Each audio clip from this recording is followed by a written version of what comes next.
In reality, we see that on the market, like we gave an example of the motors, to say that they have to be procured from Sweden, yeah, it means this delivery lead time has to be extended. Okay, so we'll now move from August. She was saying 20 August. We'll now move to 20 November. And because of that, we have to talk to the one who requested this, who is Lorraine. Your motors will come in November, so you have to plan accordingly. It will not happen this time. Okay?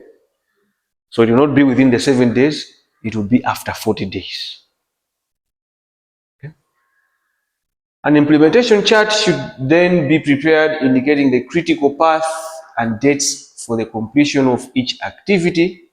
This chart will be useful in monitoring the progress of the procurement activities during project implementation. So now we'll come together to review our procurement plan. What has been achieved, what has not been achieved. So whether we're going to be doing monthly review or quarterly review, biannual review, we have to ensure to look at the progress. So if we said this will be done in 11 days, this one 15 days, this one 45 days. Okay? When we are doing the review, the procurement progress review, we have to state, okay, so the printers, we estimated that they would take 14 days. Were they procured? Yes. So since this is an electronic system, we're estimating that this is an electronic system, an e-procurement program on ERP, Enterprise Resource Planning. So whatever you're going to enter, you will have to update. Okay? We put 13. It has been received on the 19th. So once you put received on 19th, it will get the date by itself. Okay? So we'll put yes, how many days? 7 days. This one, laptops, 15 days, we estimated 15 days, and it came on the 22nd. You put received date 22nd, it will show you 12 days. Received, yes.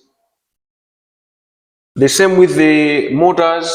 When you're doing reviews, we haven't received yet, so it will show you 0. Okay? So these are systems that we are going to be using. But if you're using manual, then you have to be putting it in the Excel sheet and say not received, expected date, you're going to extend it. Let's look at the key players.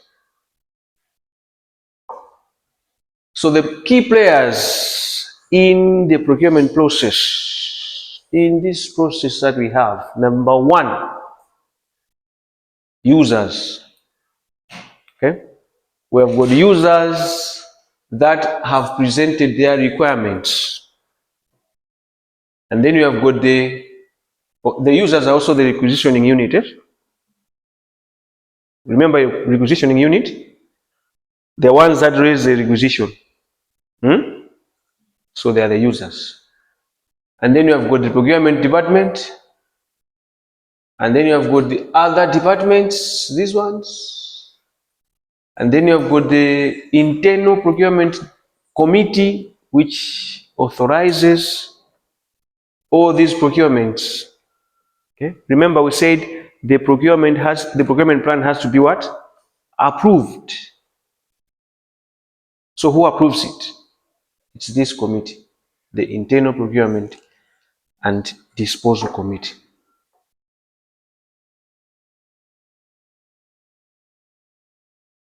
Are we together?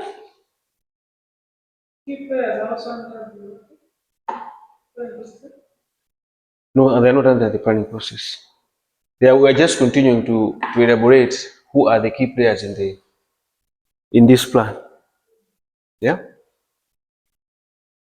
key players are the same as it's the same as who is involved in the procurement process.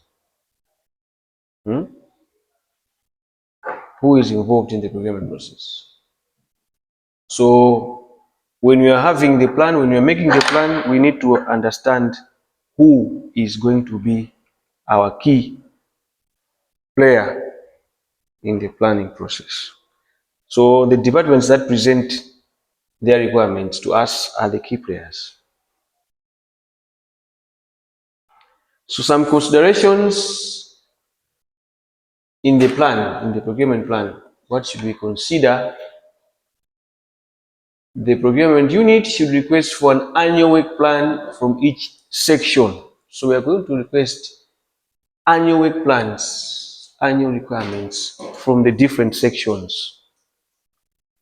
We will review all work plans and clarify details. So all these requirements, like I said, we'll review them, we'll check their specifications, we'll invite the users to discuss anything that we find to be needing clarification. Okay. Sometimes users have got very wild ambitions. They can come and tell you, no, we want A, B, C, D, but it may not be available on the market, for instance. So you need to tell them. If they come and tell you that we want a pressing iron, we know a pressing iron, yeah, the one that we use for ironing clothes. Basically, we want something that can have heat, yeah, and to iron the clothes. So if they will come to you and tell you we want this pressing iron to have steam, yeah, there are steam irons, yeah, and then there's continue to say, but it also needs to have a Bluetooth speaker. Is it necessary? So that we should connect this to that, listen to music when we are ironing. Yeah, sometimes these requests are wild.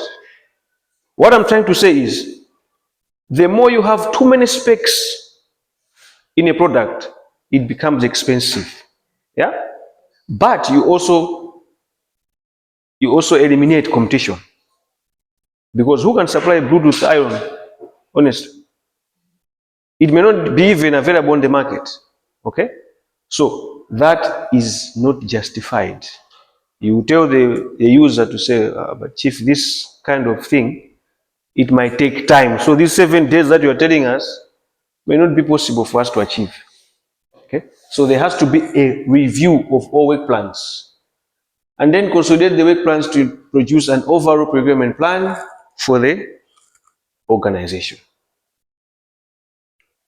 Consolidate the work plan. So everything that we have now confirmed has to be consolidated. Others will be packaged together so that we can make purchases. Aggregate common procurements where possible. That's the packaging. Consider use of framework agreements. So in framework agreements, all these procurement requirements that are routine. For instance, stationery. We buy stationery every time and then. To make it easy for ourselves, we go into what we call a framework agreement with one supplier. We go into an agreement with one supplier. It's not a single source, but first of all, you start what we call a pre-qualification process. So you invite suppliers to come and express an interest in providing stationery. Then you choose from the suppliers one whom you are going to go into a framework agreement. All right? Thirdly, divide the requirements into lots for bidding purposes, like the way we did there.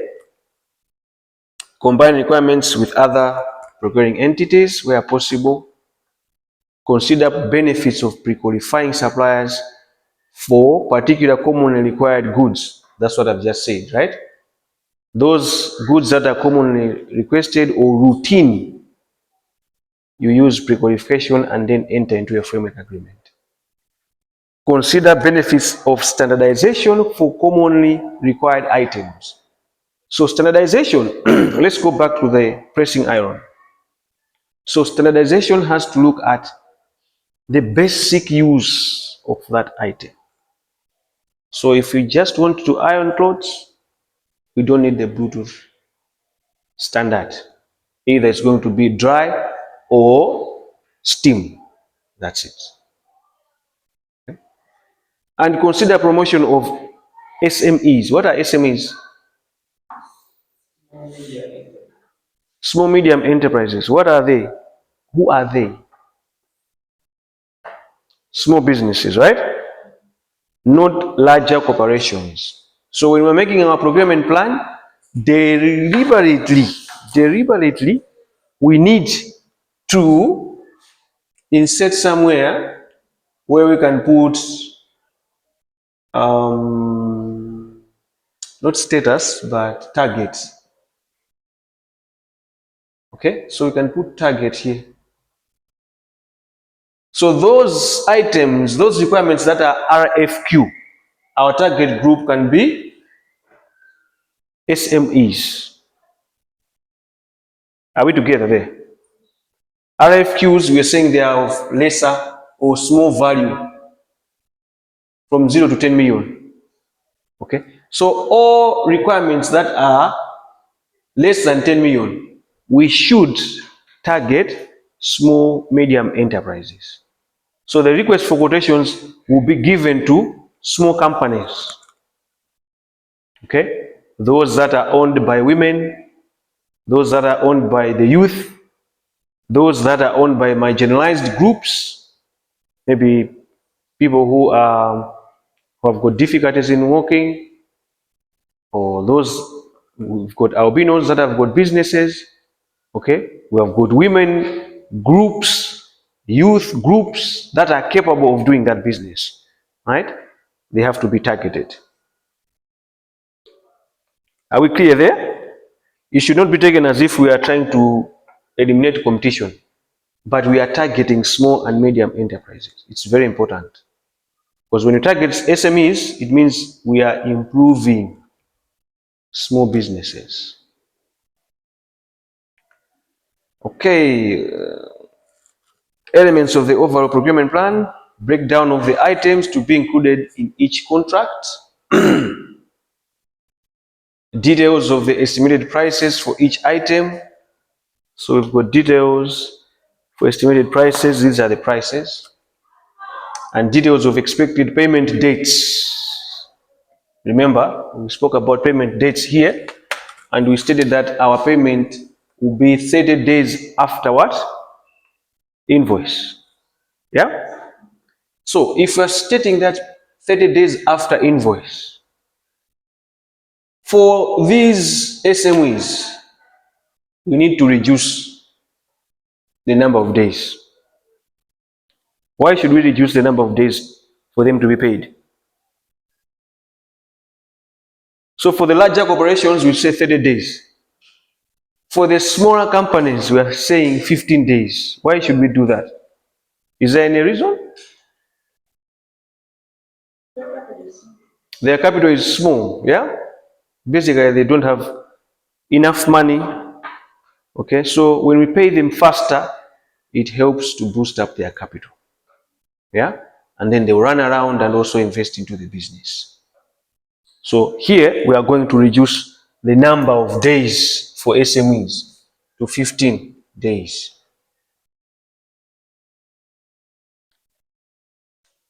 Okay.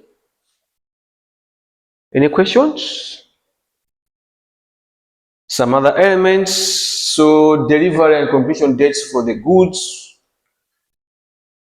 works and services is also very important. Completion dates, we've mentioned about completion dates there, start date and finish date.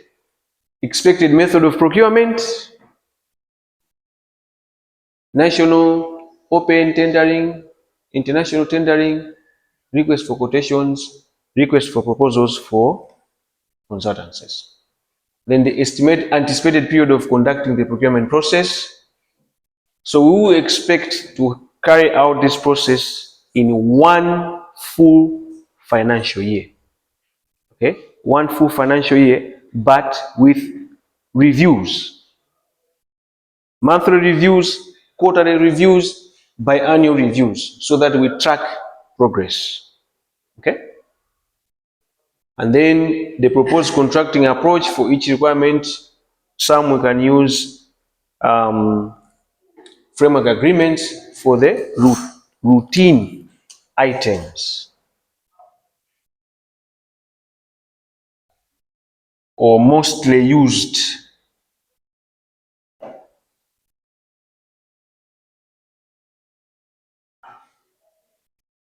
So for the routine items or mostly used items, we are going to go into framework agreements. Any questions? Any questions? Comments? No questions, no comments?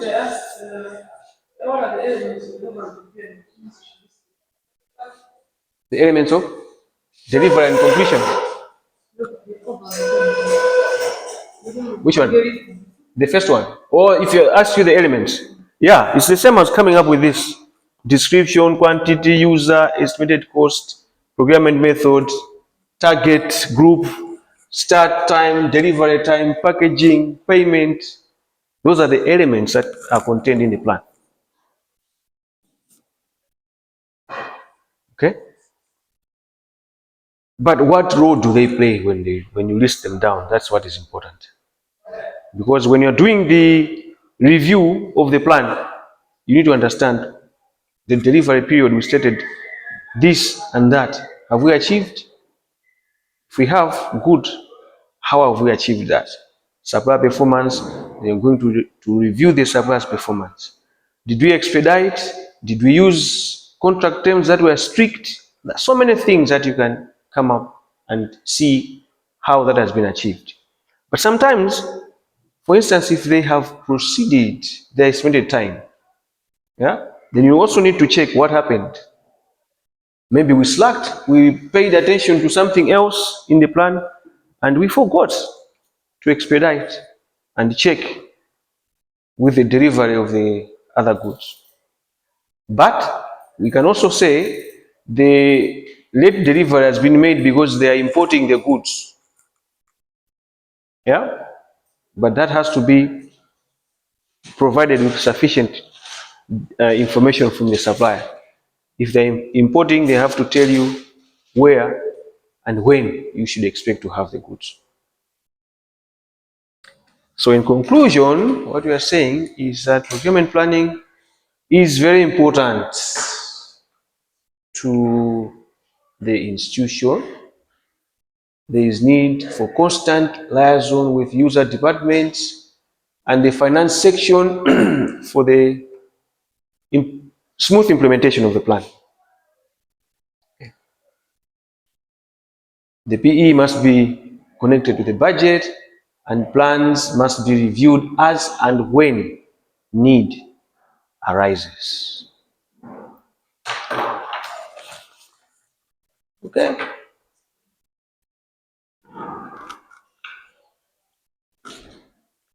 We've come to the end of our session today. I can switch off that thing, I think.